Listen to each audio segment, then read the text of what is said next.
Boa tarde, pessoal. Professor Gustavo aqui. Após algumas dificuldades técnicas, estamos de volta, com uns minutinhos de atraso. Espero que todo mundo esteja ok com isso, me desculpo. E estou só aguardando a Júlia entrar para chamá-la. A gente está seguindo aí mais uma semana de lives colaborativas, né, em geografia, algumas interdisciplinares, mas hoje a gente vai ficar dentro da geografia. Eu convidei a professora Júlia para falar comigo e nós vamos falar um pouquinho sobre as contribuições do feminismo dentro da geografia. É um tema que ele está sendo cada vez mais debatido, então a gente achou interessante, está sendo tema da pesquisa da Júlia, ela está fazendo um trabalho muito legal, então só aguardando ela entrar. Eu estou também numa nova levada, eu estava fazendo algumas lives bem grandes, né? Eu me empolgava com o pessoal, estava dando coisa de 1 hora por live. Essa eu vou tentar fazer uma coisa mais curta, estabelecendo aí um teto de 30 minutos. Júlia entrou, vou tentar chamar, eu acho que agora vai dar certo. Apareceu de novo, Júlia não pode participar. Que estranho, porque da outra vez apareceu que ela podia. Júlia, tenta sair e entrar, por favor. Faz essa tentativa de sair da live e entrar de novo para ver se eu consigo te chamar. Às vezes acontece isso, eu tenho live de famosos, então a gente não tá tão diferente da galera não. Pode ser, Júlia? Sair e entrar?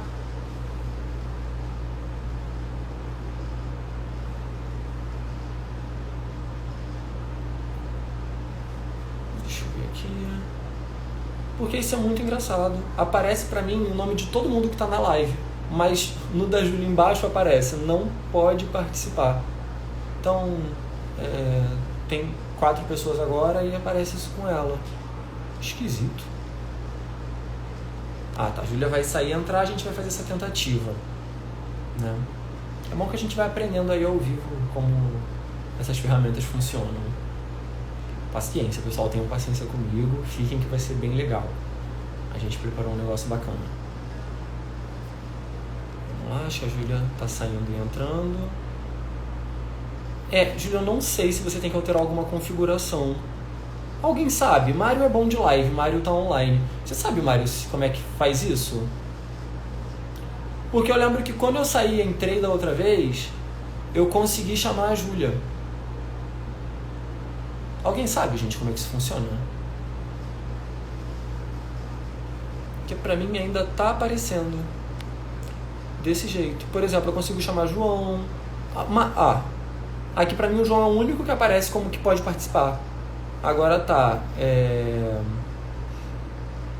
Mirilane, por exemplo, eu não consigo chamar. Mirilane eu consigo agora. Mas tá Júlia, Mário e esse perfil que é decoração arte. Também tá escrito que eu não posso chamar essas 3 pessoas. Eu tô achando isso bem esquisito.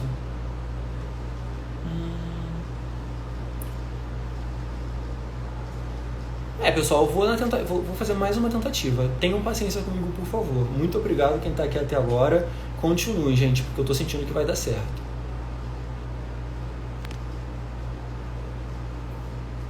Opa, consegui. Consegui. Tô chamando a Júlia, ela tá entrando. Júlia, fica que é só você aceitar agora. Deu certo. E agora acho que foi, hein? Um suspense, um pequeno suspense, mas vai valer a pena. Que bom que você conseguiu. O Mário estava ali me ajudando. Obrigado, Mário. A gente conseguiu. Não sei exatamente por que isso aconteceu, mas deu certo. Então, estamos aqui. Júlia, boa tarde. Obrigado por aceitar esse convite.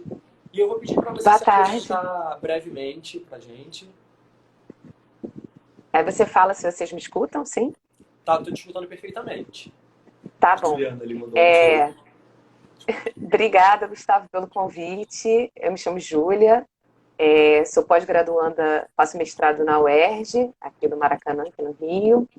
Com você, né? Você está no doutorado e eu estou no mestrado, somos colegas. Sou professora de geografia, tem mais de 10 anos, atuo na rede municipal do Rio de Janeiro e de Macaé. Então, acho que isso que marca mais assim, a minha carreira. Também já me formei em geografia há mais de 10 anos, né? Então estou voltando para a academia, que é uma coisa bacana, que eu gosto bastante de estar.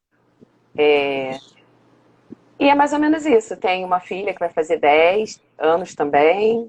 E fiz uma especialização em divulgação científica.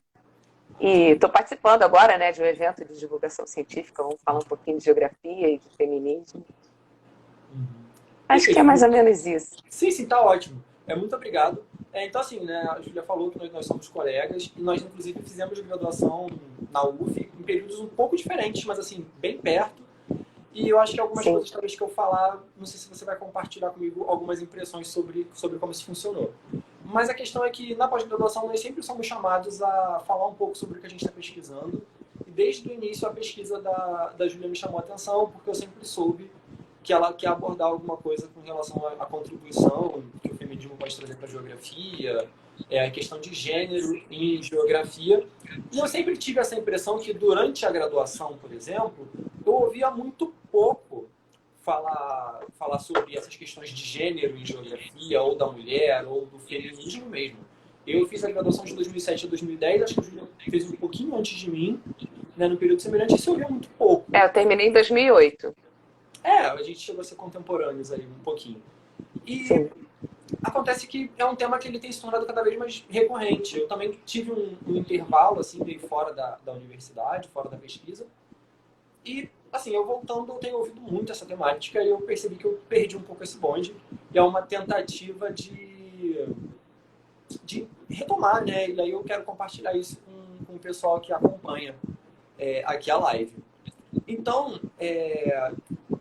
a questão feminista, o assunto feminismo, as discussões de gênero, patriarcado, afins, elas têm tomado um tamanho muito grande quer dizer, acho que eu nem posso dizer muito grande, né? Mas um tamanho muito maior, ainda insuficiente, mas muito maior, tanto na academia quanto na mídia, nas redes sociais. E muitas pessoas têm interesse em quando vão para o ensino superior ou quando vão buscar leituras, de ler sobre isso, de pesquisar sobre isso, de escrever, produzir sobre isso. E eu vejo muitas vezes as pessoas que vão abordar esses temas recorrerem ali à sociologia, antropologia, história. E em geografia a gente não vê tanto. Então eu queria que a gente deixasse um pouco claro e mostrasse um pouco como isso funciona em geografia, como pode ser essa conversa, como a gente pode fazer um trabalho aí, antipatriarcal, digamos assim, antimachista, feminista, dentro de geografia. Certo? Então, se você pudesse começar a falar um pouquinho sobre isso. Sim, achei muito, muito bacana você falar e falar que a gente veio do mesmo lugar, porque assim, quando eu estava na graduação e saí da graduação, pensava em fazer mestrado já na época, eu não tinha um projeto de pesquisa. As coisas que eu gostava de estudar na geografia, sim, gosto da geografia, e tinha muita vontade de pesquisar alguma coisa sobre gênero em geografia. E eu não sabia o que, não sabia como. E levou, assim, por mais que tenham várias coisas na vida, né, que me levaram a retardar esse tempo entre a graduação e o mestrado, a principal delas foi, de fato, ter um projeto de pesquisa, saber o que eu queria, entre aspas, o que eu queria da vida fazendo mestrado, né? Então, quando o projeto se concretizou na minha cabeça, assim, a ideia se concretizou, eu pude dar esse passo. E parte disso tem a ver com isso que você falou mesmo, assim, o debate era muito pequeno, quase nenhum. Eu estive no Encontro Nacional de Geógrafos em 2018, que teve a primeira mesa redonda sobre gênero, em 2018. Então, assim, aquele vácuo que eu senti, ele era real, ele não era uma coisa assim da minha cabeça, eu não estou estudando direito, eu não estou estudando o suficiente, eu não estou estudando bem.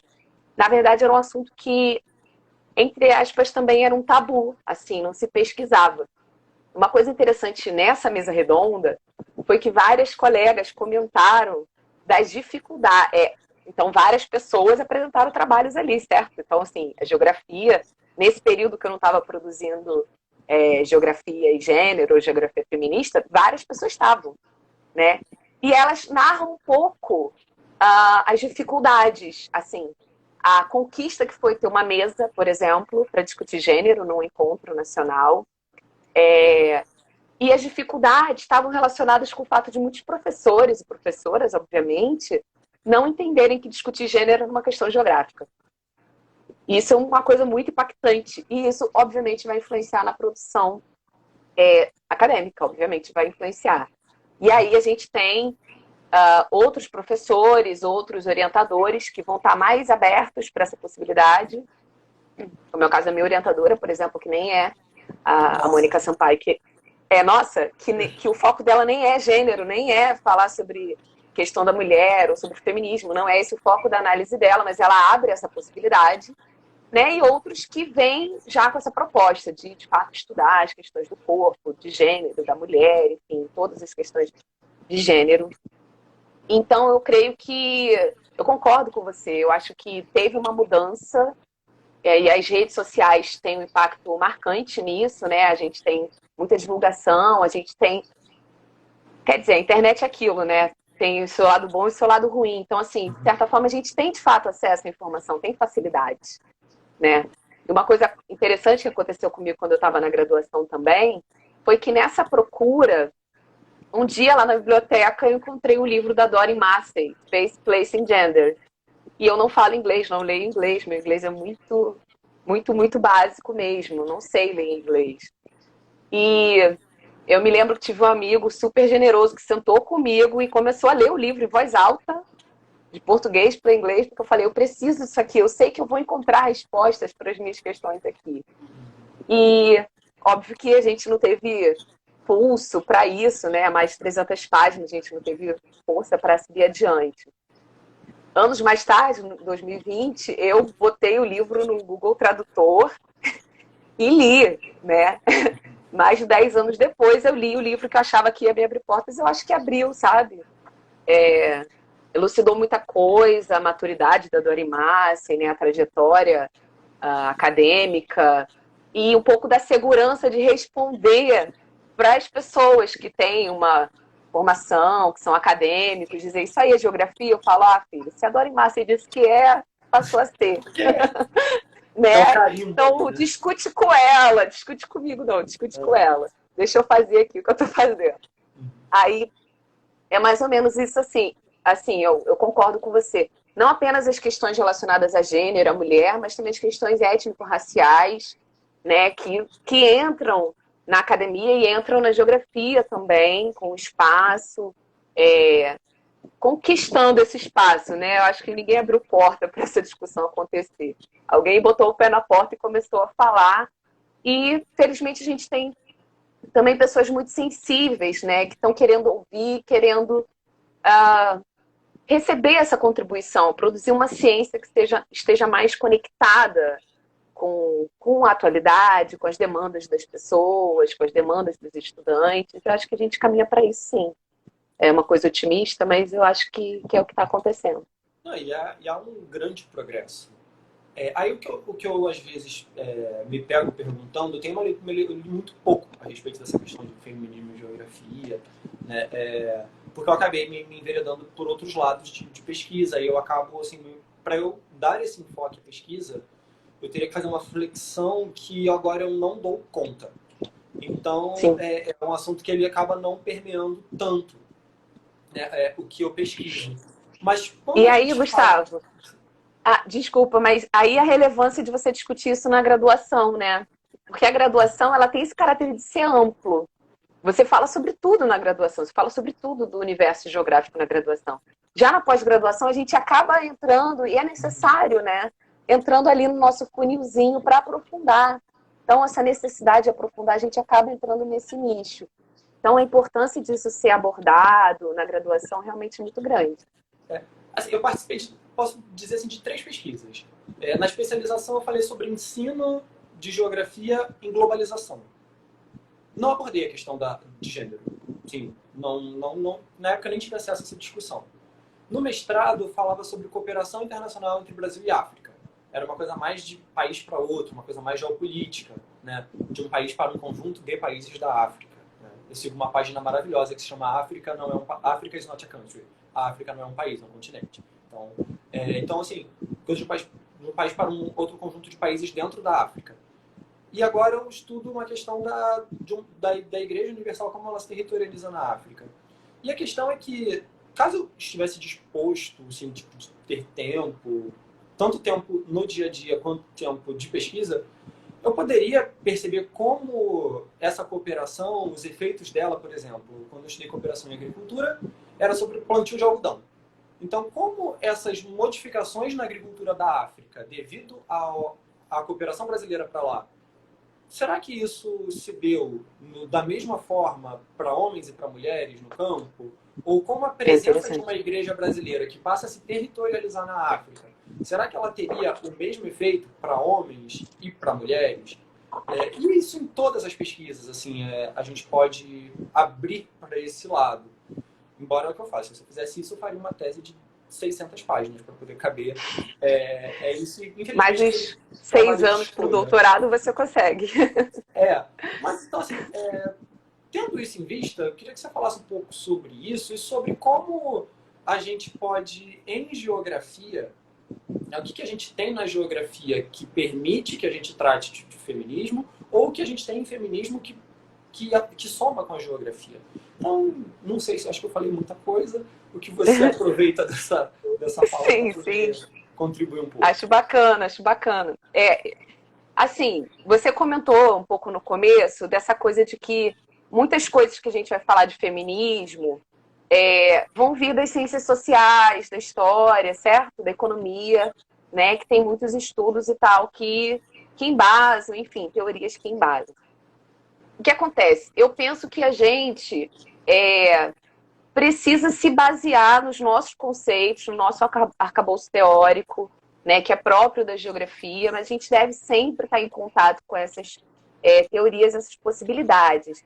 E aí eu acho que a contribuição é mútua. A geografia cresce enquanto campo científico e a ciência cresce porque tem esse desenvolvimento. Então acho que é uma situação que todo mundo sai ganhando, né? Então eu creio que há uma necessidade da gente ter contato com a teoria feminista. Ela abre portas para a gente pensar, ela elucida questões, né?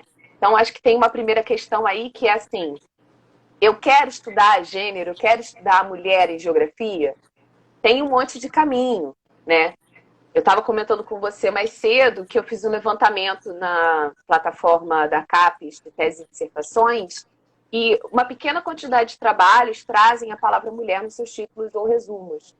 Desses trabalhos, a metade fala de geografia agrária, tá? Então eu penso assim, o campo está muito pensando a mulher, ou pelo menos o pessoal que está fazendo geografia agrária está tendo essa sensibilidade de não necessariamente estar fazendo estudo de gênero, está pesquisando lá o impacto da PEC não sei quanto, mas ele está com esse olhar dividido no sentido de, tudo bem, tem um impacto, mas o impacto é X para o homem, X para a mulher, o impacto é X para o trabalho reprodutivo, Y para o trabalho produtivo. Desses outros trabalhos, se a gente pensar de uma maneira geral esses trabalhos, a maioria fala sobre trabalho propriamente, né? Então, a mulher no trabalho produtivo, lá no mercado de trabalho, procurando emprego, quanto que ela recebe, no trabalho reprodutivo, no cuidado com a casa, no cuidado com a família, chamado trabalho doméstico, o trabalho de cuidado mesmo, cuidado com a criança, com o idoso, enfim. E muitos trabalhos também na geografia cultural, tá? Que vão falar dessas questões de gênero propriamente, quais são as diferenças de homem e mulher e como isso vai se espacializar. Então, é muito bacana, tem muito campo. Acho que não tem falta de campo, assim. Acho que nessa ideia de pesquisar, a ideia da gente não se perder nessa pesquisa de você está fazendo um trabalho geográfico, né, que é uma pergunta que a gente escuta, tá? Frequentemente. A gente estar embasado, né, estar com os alicerces no nosso arcabouço teórico, nos nossos conceitos, no conceito de espaço, de território, né, nos conceitos que a geografia nos dá. E eu penso duas coisas, então. A primeira é essa, assim, se você estiver embasado nos conceitos geográficos e você, entre aspas, beber da teoria feminista, você vai produzir um trabalho muito rico. Mas eu também creio que se você faz um trabalho que não tem nada a ver com gênero, entendeu? Estou pesquisando lá, que também foi uma coisa que me chamou a atenção. Estou pesquisando o impacto ambiental da barragem, impacto ambiental do vazamento de óleo. Isso é super geografia. São coisas super geografia. Esses impactos, eles são distintos para homens e mulheres. As pesquisadoras da economia, das ciências sociais, elas apontam isso. Aí, quando você vai para os trabalhos de geografia, existe um certo silêncio, como se o impacto fosse humano. Só que, que é humano, obviamente, o que essas pesquisadoras vão falar para a gente? Elas vão dizer assim, olha, o que acontece? Quando você polui lá o rio, você polui a água, as mulheres são mais impactadas, porque elas tomam conta da casa, elas cuidam de ter o acesso da água, elas têm um maior nível de adoecimento da população, são elas que cuidam das pessoas doentes, né? Então, elas veem essas diferenças. E os geógrafos não estão vendo essas diferenças, né? Então, a segunda coisa que eu penso é o seguinte, enriquece muito se a gente buscar ter esse foco no nosso trabalho. Durante a nossa pesquisa, qualquer que seja, afinal de contas, eu detestaria que alguém dissesse o que eu tenho que pesquisar. Então, não estou aqui para dizer o que alguém tem que pesquisar, obviamente. Mas, assim, durante a minha pesquisa, me perguntar, e cadê os homens? E cadê as mulheres? E cadê as crianças, né? Não se fala das crianças, criança não é ser humano, ela é a base da pirâmide etária, depois ela deixa de existir, né? Então, se perguntar assim, e cadê o negro? E cadê o indígena? Cadê a cultura? Quando a gente faz algumas perguntas, só tem um risco, o nosso trabalho sair mais enriquecido. É o único risco que corre. Entendeu? Eu acho que não precisa vestir camisa de feminismo, se você não quiser, se quiser, fique à vontade. Mas, se você não quiser, você não precisa. Mas esse olhar, ele é muito enriquecedor. Perceber, né? Reconhecendo uma coisa necessária. Reconhecendo uma coisa muito simples. De que a geografia não é neutra. De que a ciência não é neutra. Né? Do contrário, a gente caminha para a construção de uma ideia de uma ciência neutra. E a gente acaba empobrecendo, né, a nossa pesquisa.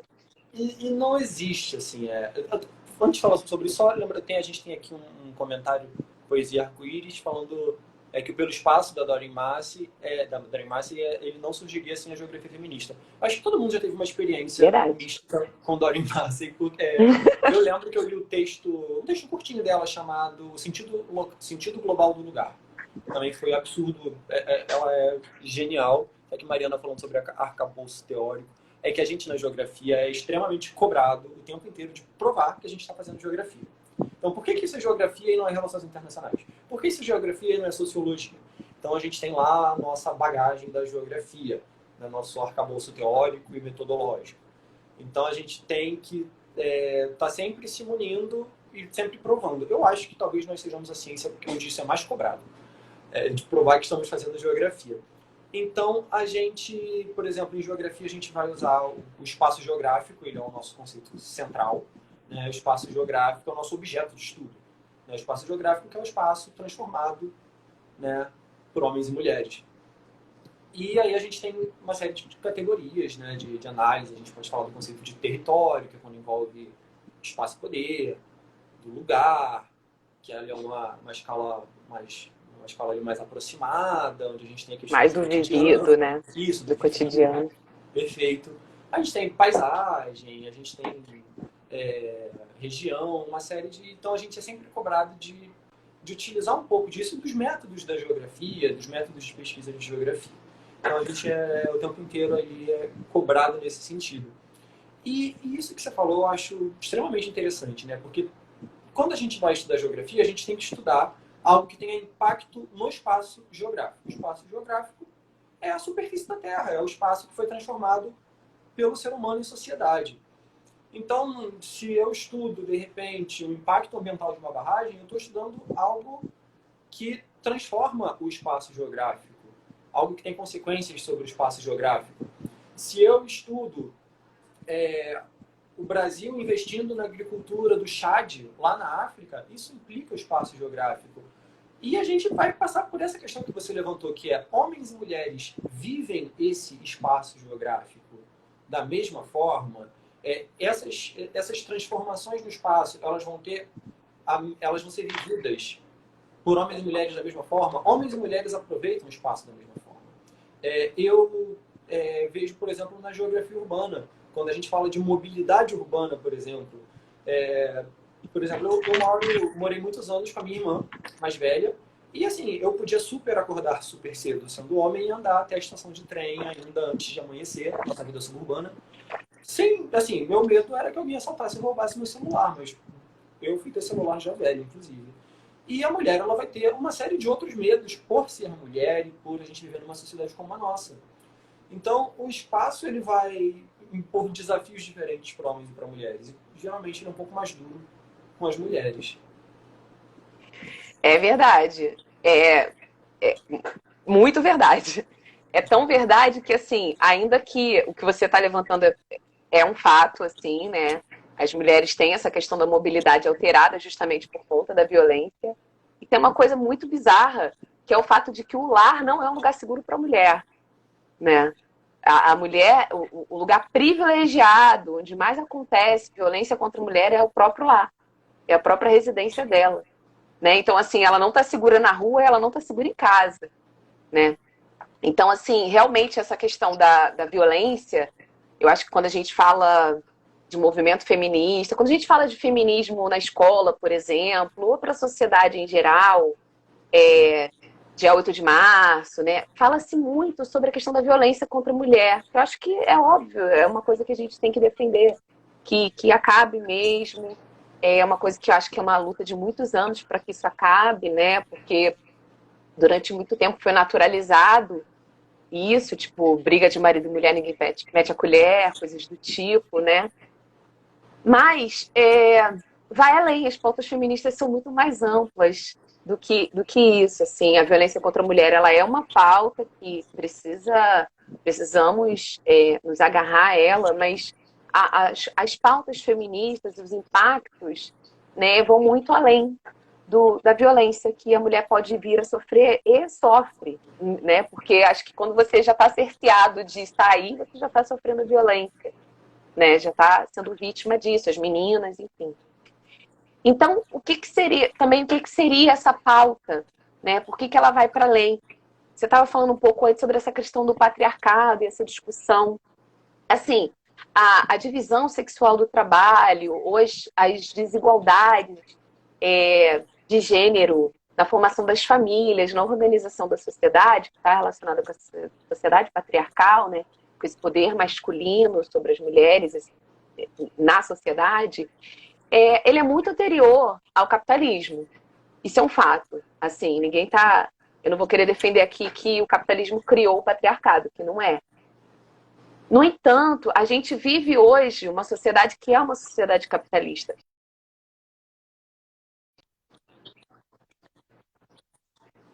Ele também... Você me escuta? Aqui está carregando alguma coisa. Eu escuto, eu continuo te escutando, só a sua imagem que congelou. Mas enquanto recupera, Tá. só fazer uma coisa assim, você falou realmente, assim, eu li em algum texto, em algum lugar, e realmente eu concordo muito com você. O capitalismo, ele não cria o patriarcado, que é esse poder absurdo do homem sobre a mulher. E a gente tem uma outra situação, que o capitalismo, ele se aproveita do patriarcado. Visto que, Sim, por exemplo, exatamente. o trabalho da mulher de criar os filhos, que serão força de trabalho no futuro, dentro do sistema capitalista, é visto assim, que serão força de trabalho no futuro, esse é um trabalho não remunerado. O trabalho É um trabalho não pago, remunerado.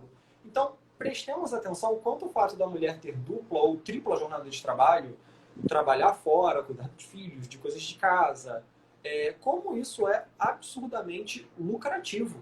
Porque lucrativo, assim, se a mulher sim. tem essa tripla jornada, lar, trabalho e filhos... Quem ganha com isso, né? Fora.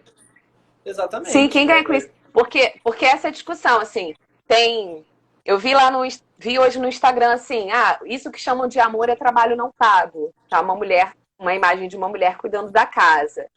Então então vamos supor que a sociedade compreendeu isso, que não é um fato, ela não compreendeu. Né? Ela acha que realmente o cuidado tem que cuidar. Eu ouço de mulheres maravilhosas, amigas, dizer assim, não, eu sempre cheguei em casa, fiz a comida e cuidei da casa. E trabalho e cuido do filho. Então, para ela é natural trabalhar da hora que acorda, da hora que vai dormir, porque ela recebeu essa educação patriarcal que condiciona a mulher a essa condição. Mas vamos imaginar aqui, já que a gente está falando com outras pessoas também, que estão assistindo. Nós somos professores, a gente dá aula. A gente dá aula com amor, a gente ama o que a gente faz, porque senão a gente não estaria nessa. Para segurar, não é? segura só amando. Mas a gente tem que ser remunerado, não é isso? Sim. E só uma questão que a Mariana está falando sobre a pressão da mulher de ter filhos homens também, né? Tem aquilo, né? O homem que vai carregar o nome da família. Não, a pressão da mulher de ter filhos, porque ela tem que ter filho, né? Como se fosse uma obrigação, não? Você não quer ser mãe, né? Eu acho que muita coisa nos últimos anos realmente avançou. Hoje é mais aceito as mulheres que escolhem não ter filho. Elas passam por essa pressão, mas elas são um pouco mais aceitas, né? As mulheres que são mães solo, né? A minha avó paterna, ela ficou viúva muito jovem. Ela era muito jovem, tinha um filho de colo ainda, meu tio ainda era bebê, quando meu avô faleceu. E ela sofreu muito preconceito na própria família. O pai dela maltratava ela, como se ela fosse uma mãe solteira, como se ela fosse uma mulher do mundo, assim, que saiu tendo filho com um monte de gente. E assim, exatamente. Ela não fez nada fora da cartilha. Nada fora da caixinha, casadinha, bonitinho, não sei quem, e perdeu o marido, né, que é uma condição difícil, financeiramente, emocionalmente também, né, e teve que sofrer uma pressão social muito cruel. E hoje em dia, um monte de mãe aí é mãe solo e tranquilo, né, as pessoas não deixam, parece bobagem, mas a família não convidava para festa, não participava das coisas sociais, sabe? Esse isolamento também é uma violência, né, uma violência psicológica coletiva, né? Mas voltando ali, vamos imaginar que a mulher é dona de casa, hoje em dia ainda existe. Cada vez mais as mulheres têm essa dupla jornada, mas ainda existem mulheres que cuidam da casa. Vamos imaginar então que tem lá um pai de família, né, que trabalha, a mulher que está em casa com seus filhinhos e cuida dos filhinhos, cuida da casa. Ela trabalha e ela não é paga. Quem tem que pagar? Quem tem que pagar pelo trabalho que ela está fazendo? Exatamente. O Gustavo não quer responder. Não, assim, Chuta! Se tem muito essa imagem do marido provedor, e isso vai reforçar uma série de outras realidades. Por exemplo, homens ganham mais que mulheres, a mulher vai ser perguntada na entrevista de trabalho se ela tem filhos, enquanto o homem nunca vai ser perguntado. Não, pressão para... A gente fala que tem uma pressão social para as mulheres terem filhos, mas no trabalho tem pressão para elas não terem, porque elas vão tirar licença maternidade, elas vão ocasionalmente faltar quando a criança precisar de auxílio médico, por exemplo. O que acontece é que nessa historinha, muita gente acaba pensando que, tipo assim, o marido deveria pagar. Ele tem dinheiro, entre aspas, ele tem dinheiro, ele trabalhou, ele recebeu. Isso é uma coisa comum, eu já ouvi muita gente falar. Gente de antigamente assim, não... meu marido é muito bonzinho, ele pega o dinheiro e eu que gerencio o dinheiro da casa, né? E aí, será que tá certo? Será que é o suficiente? Porque, na verdade, é o seguinte, esse homem que está indo trabalhar nessa família hipotética, a maior parte do dinheiro que ele está produzindo, da riqueza que ele está produzindo, não está ficando com ele. Está ficando, né, com o empregador e está sendo gerido ali também pelo Estado. Então, assim, não é suficiente dizer que esse homem tem que dividir esse dinheiro com essa mulher, né? Que essa família tem que gerenciar esse dinheiro melhor. Porque quem lucra com esse trabalho que essa mulher realiza, que não é pago, não é o companheiro dela, não é o pai dessa família. É o empresário que diminuiu os custos com a reprodução da família do trabalhador. É o Estado que também vai economizando dinheiro, que também vai explorando essa situação. Então, isso é importante a gente ter em vista. É importante a gente ter em vista que, apesar do capitalismo não ter produzido o patriarcado, que ele já existia anteriormente, ele se aproveita do patriarcado e ele lucra, né? Tem um estudo da Forbes, que não é nenhuma revista de esquerda, uma revista dos empresários, da direita, que calcula que essa riqueza produzida pelo chamado trabalho reprodutivo, o trabalho que a mulher faz em casa, limpar, fazer comida, cuidar de criança, cuidar de idoso, certo? O trabalho de casa, rende alguma coisa em torno de 15% do valor do PIB. O trabalho reprodutivo, ele nem é calculado no PIB. Mas se você pensar no substituto comercial desse trabalho, ele é. Por exemplo, a mulher pode cuidar do idoso, né? Minha avózinha ficou dodó e minha mãe foi lá tomar conta dela quando ela era viva. Mas eu posso contratar uma enfermeira. Se eu contrato um enfermeiro, uma enfermeira, tem lá o salário dele.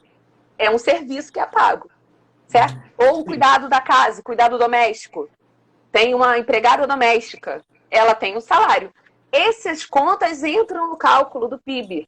Mas o trabalho feito pela mulher, né, dentro da sua casa não entra. E alguém lucra com esse trabalho. Cadê esses 15% do PIB do planeta? Quem está ficando com ele? Que não tá no né? bolso. As mulheres querem. A Merilane fez uma amiga de português, ela tem essa página Amiga de Português que é incrível, também sigam. Que ela falou que uma vez ela fez uma seleção de trabalho que a exigência, no caso das mulheres, era ter planos de não engravidar. Então é isso, assim, a mulher ela é cobrada de ser mãe, mas ao mesmo tempo vai ser questão. E essa dupla, tripla jornada de trabalho, as mulheres ganham menos, as mulheres têm mais dificuldades. Eu já vi casos disso em entrevista para mestrado e doutorado ser perguntado também. Né? E olha que assim, no caso, eu não sou bolsista, eu nem ganho nada. Assim, uma fatia muito pequena dos bolsistas, dos mestrandos e doutorandos são bolsistas. E às vezes a pessoa tipo, não vai ganhar nada, só vai gastar dinheiro estudando. E aí a pessoa pergunta, você tem planos de ter filhos durante esse período? E assim, isso vai fazer com que tenha-se cada vez... E a gente sabe que muitos empregadores, por causa disso, vão dar preferências para homens. Orientadores na pós-graduação muitas vezes dão preferência para homens por causa disso. E aí a gente vai ter essa questão de que a mulher, ela, assim, ela vai carregar essa tripla jornada e com isso ela ainda vai ganhar menos. E, Júlia, a gente está avançando no tempo e queria, assim, se você tiver algum encaminhamento final e se você pudesse falar um pouquinho sobre, assim, a gente sabe que a gente começa com um plano, a pós-graduação, e termina no outro completamente diferente. Mas, assim, o que você está já ali visualizando em termos de pesquisa, para compartilhar com o pessoal que tem interesse em ver como se faz uma geografia com uma carga de feminismo boa. Legal. Eu vou ser muito franca com vocês. Assim, estou numa encruzilhada, algumas dificuldades de encaminhar. Realmente, como eu comentei mais cedo, muita coisa que se discute sobre geografia e gênero se discute no campo da cultura. E eu aprecio muito esses trabalhos, mas não é a minha área. Eu quero discutir um pouco mais na questão da geografia política e na discussão dos territórios, né? Então eu estou um pouco assim perdida, que eu acho que faz parte. Eu também tenho muita confiança de que vou me encontrar, porque a gente vai fazer leituras, vai fazer trocas, vai ter orientação, isso vai se resolver. Eu acho que para fechar, assim, eu tenho 2 convites. Eu vou narrar uma situação muito pequenininha que aconteceu comigo também no ano passado. Eu fui convidada para dar uma aula virtual, né, numa turma de graduação, para falar sobre geografia e gênero. E a turma, uma turma da Rural, da Educação no Campo. E aí, a turma é uma turma comum, com homens e mulheres, certo? Tudo uma turma comum, de uma disciplina de educação no campo. E tinha homens e mulheres. Então, o professor agendou as aulinhas e tal, e a minha era geografia e feminismo. E não foi nenhum rapaz da turma assistir a aula no dia. Pode ter sido por acaso, mas pode ter sido de propósito. Eu acredito que para muitos homens, principalmente, não exclusivamente, mas para muitos homens, ouvir a palavra feminismo significa esse assunto aí das mulheres. Elas vão se reunir e vão falar alguma coisa, né? E então, assim, a primeira coisa que eu peço é para a gente perder um pouco desse preconceito que ainda existe, sim, Gustavo, né? Por mais que não se pense que nenhuma feminista é uma bruxa que está queimando nada, ainda existe esse pensamento de que de que tem aquele nicho ali que elas estão falando ali sobre o assunto delas ali, vão trocar receita de bolo. Não sei o que passa na cabeça, mas as pessoas, assim, mas é bizarro. Têm essa dificuldade de se interessar. Então, a primeira coisa, se interesse, sabe? O feminismo, ele fala sobre mudança social, ele fala sobre igualdade, né? Então, assim, se o seu pensamento poxa, eu queria uma sociedade mais igual, eu queria que as coisas que estão erradas na sociedade mudassem, entendeu? Eu acho que essa coisa da violência contra a mulher não é superficial, ela é muito mais profunda, ela tem raízes muito mais complexas. Ouve, lê 8 páginas de alguma coisa, entendeu? Lê um textinho de alguma... eu vou falar feminista pop, mas não é com forma de ofender, não, mas alguma feminista que seja mais acessível, né? A Chimamanda, por exemplo, que tem um texto super acessível, né? Vamos ler um pouquinho, vamos nos contagiar um pouquinho com isso, que eu acho que isso a gente vai levar para a vida. Eu vi um post no Instagram também, eu gosto de comentar sobre essas coisas, que é bem cultura pop, né? Que a pessoa falava assim, desde que eu comecei a estudar questão étnico-racial, aí a menina vendo filme, não tem nenhum preto. E o preto é vilão, não acredito. Você nunca mais vai ver nada igual. Você vai mudar a sua forma de ver. Eu sou uma pessoa que também fui contagiada por isso. Então, eu já fui num show e falei assim, nossa, quase não tem pessoas negras no público. Que show é esse? Eu entrar no restaurante... Isso eu nunca passei, não, porque eu não vou em restaurante chique. Mas de entrar no restaurante e falar assim, nossa, mas as pessoas comem aqui e não tem nenhum negro. Por quê? Isso me causa mal-estar. Estar num ambiente e não ver a diversidade da nossa cidade naquele ambiente.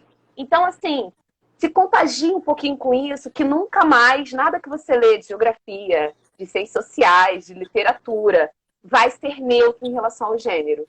Então, que sejam 8 páginas, que seja um texto mais acessível, como o da Chimamanda, e aí a gente vai treinando esse olhar para perceber essas questões. Eu acho que a sociedade tem muito a ganhar, e a ciência geográfica também nas nossas produções. Perfeito. Assim, algumas intervenções, tá, aqui a Mariana falando que ela trabalha no setor onde 90% são homens, é extremamente difícil falar sobre feminismo, explicar o feminismo, é porque existe uma questão de reconhecimento de certos privilégios. Então, às vezes, eu trabalho, por exemplo, eu sou oprimido enquanto classe trabalhadora, eu tenho uma série de questões, mas, por exemplo, eu sou homem e eu sou branco. Então, quando eu vou falar, por exemplo, sobre questões de racismo ou sobre questões das mulheres, são pessoas que ainda estão passando por estão acumulando dificuldades além das que eu acumulo. E às vezes a gente perceber isso e olhar para trás e perceber isso é um exercício muito esquisito. Tem um livro, eu não cheguei a ler o livro, mas eu li alguns artigos baseados, chamado Angry White Man, que tipo, é Homem Branco Brabo, basicamente. Que mostra como ele é baseado na questão dos Estados Unidos, que é como o homem proletário, né, uma classe trabalhadora ali empobrecida nos Estados Unidos branco, ele começa a olhar para as medidas afirmativas de cotas ou medidas afirmativas para mulheres imigrantes e perceber, cara, nada disso me contempla. E começa a ficar irritado que o governo, que o Estado está aplicando naquilo. E isso vai rachando, né? Uma luta que deveria ser rachando. Você falou muito bem. Essa é uma estratégia também do capitalismo para controlar a classe trabalhadora, né? Então, assim, a inserção, por exemplo, da mulher no mercado de trabalho, quem quer ser explorado, filho? Porque a gente vai para o mercado de trabalho, né, para produzir e o patrão ficar com a maior parte da nossa produção. Isso não é lucro para nenhum trabalhador. Mas a inserção da mulher no mercado de trabalho, sim, a inserção dela nesse mercado de trabalho coloca o homem em risco. Ele fica assim, eu posso perder o meu emprego, porque ela ainda vai entrar, ainda vai ganhar menos que eu, que empregador que não quer essa mão de obra, né? Que empregador que não vai apreciar isso. Então, esse jogo, ele é fundamental para o sistema, né? Você tem várias escalas ali de salário. A diferença de quem ganha um salário mínimo para quem ganha 1,5 na vida é nenhuma. Na vida dessas pessoas, o impacto é nenhum. Só que já é suficiente para um chefe ali do setor de telemarketing oprimir alguém, sabe? Ser um babaca, entendeu?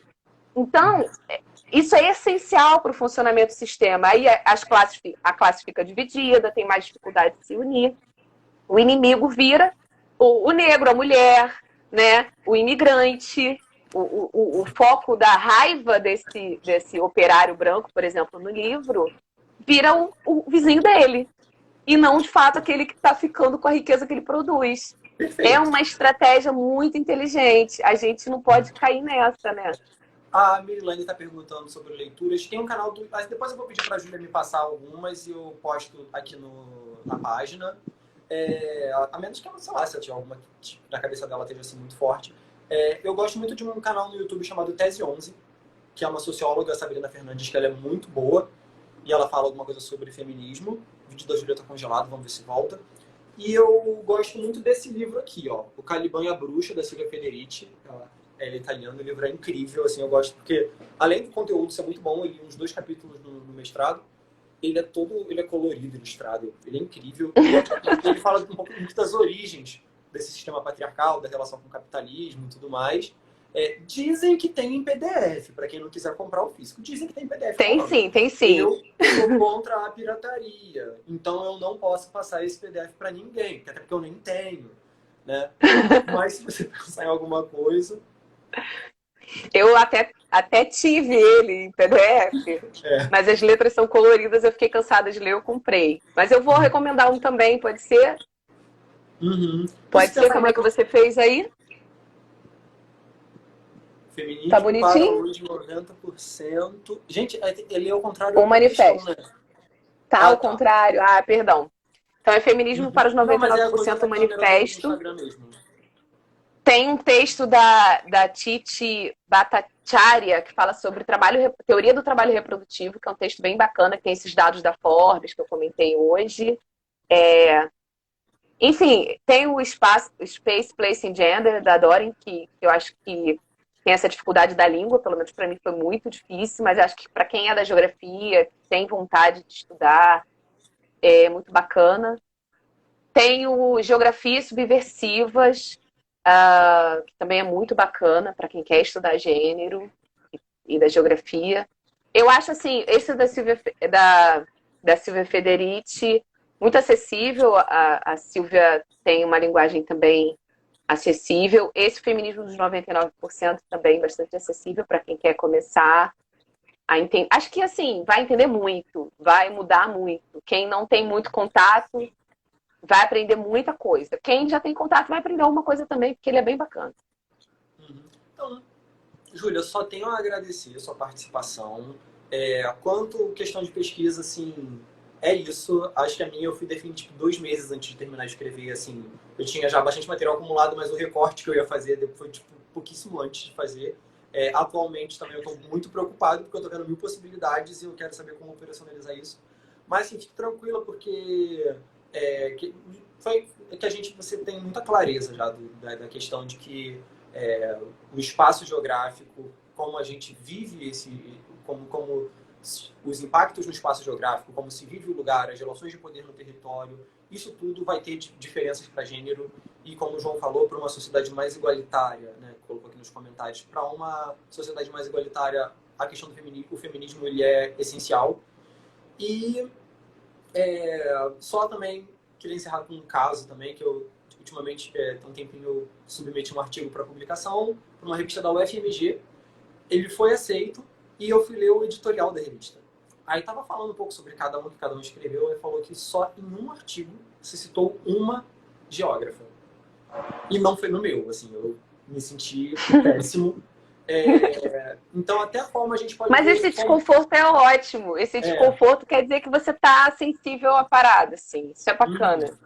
É bacana. Então é isso, gente. Olha, muito obrigado a todo mundo que assistiu. Obrigado mais uma vez a Júlia. Obrigado a todo mundo que esteve aqui com a gente até agora.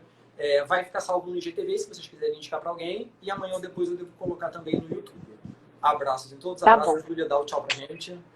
Gente, muito obrigada por nos assistir. Obrigada, Gustavo, pelo convite. Foi ótimo trocar um pouquinho de ideia. Até a próxima. Tchau, tchau.